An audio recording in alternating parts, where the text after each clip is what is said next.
Bonjour les amis, alors aujourd'hui je vais vous montrer comment encadrer une toile sur panneau, donc c'est un format 24-30 en moins de 5 minutes. Je choisis toujours des toiles 24-30 sur panneau parce que ce sont les formats les plus standards. Donc au niveau encadrement, vous allez en trouver partout, dans les magasins de bricolage, dans les magasins de déco. Là en l'occurrence, je suis rentré dans un magasin de déco et puis j'ai retrouvé un tableau cadré complètement donc à moins 70%. Donc là je viens de terminer une toile de Corot, une inspiration Corot. Je l'ai verni et puis j'ai trouvé ce tableau. Il y a un petit dessin dessus que je vais retirer. J'achète vous voyez, ce genre de tableau là à 18,99, donc moins 70, ça fait 19 moins 7, 70%, ça fait du 6 € à peu près. Donc là, moi ce qui m'intéresse c'est uniquement le cadre, hein. Donc là je vais vous montrer ce que je fais. Donc je vais retirer tout le surplus du tableau. Je déballe, je regarde s'il n'est pas abîmé. Ça c'est important quand vous avez des soldes. Regardez s'il n'y a pas des coups sur les côtés, c'est vraiment important. Alors, sur ce tableau-là, j'ai eu une difficulté parce que habituellement, j'achète mes cadres dans des grands magasins de bricolage.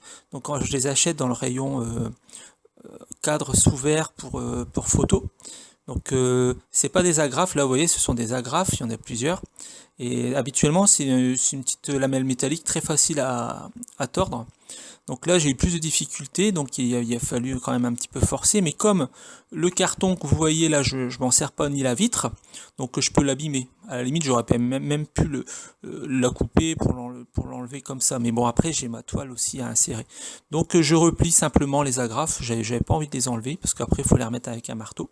Donc je les replie, je retire le carton, parce que j'en ai plus besoin. Derrière c'était l'image, bon elle n'était pas terrible, c'était une déco comme une autre, un peu abstraite. La vitre, donc là elle est bien fixée, j'ai eu du mal à cause des agrafes, habituellement ça part tout seul. Donc là j'ai dû la casser, donc faites très attention, hein, lunettes de protection et gants, et aller dehors, au-dessus d'une poubelle de verre, pour faire tomber les morceaux. Donc là j'ai dû la casser. Et ensuite, j'ai inséré cette toile sur panneau verni, dans le bon sens, bien sûr, où il y a la fixation vers le haut, hein, bien sûr. Faut faire attention avant de refermer le tout. Et puis j'ai retordu les petites agrafes en faisant attention de ne pas abîmer ma toile par derrière. Alors j'ai pas tout retordu parce que bon, après comme je peux me lasser facilement des cadres, je vais mettre 4-5 agrafes, il suffit simplement que ça tienne, mais après on peut tous les remettre si on veut. Alors les toiles sur panneau c'est pas mal parce que quand on les envoie à des clients, ça permet qu'ils ne sont pas abîmés, et puis c'est solide en fait. Bien sûr c'est pas très esthétique sans l'encadrement, mais une fois encadré vous allez voir, ça a son charme, on voit pas la différence avec une toile sur châssis, vous voyez. Ça fait vraiment... En plus là le cadre il y a une belle épaisseur. Puis je vous dis il faut compter entre 6 et 11 euros. 11 euros en magasin de bricolage. Et je choisis généralement en bois. Parce que le bois on peut encore le vernir, on peut aussi le teinter. C'est intéressant aussi de prendre des cadres en bois. Donc celui-ci, je ne pense pas qu'il est en bois, c'était plutôt du composite. Mais il m'a plu au niveau de la largeur, et puis il y a un beau rendu. Donc là je vous montrer sur le mur ce que ça fait. Vous voyez, donc sur un mur, c'est tout de suite beaucoup mieux que la toile sur panneau, et pour 6 euros de plus finalement. Voilà.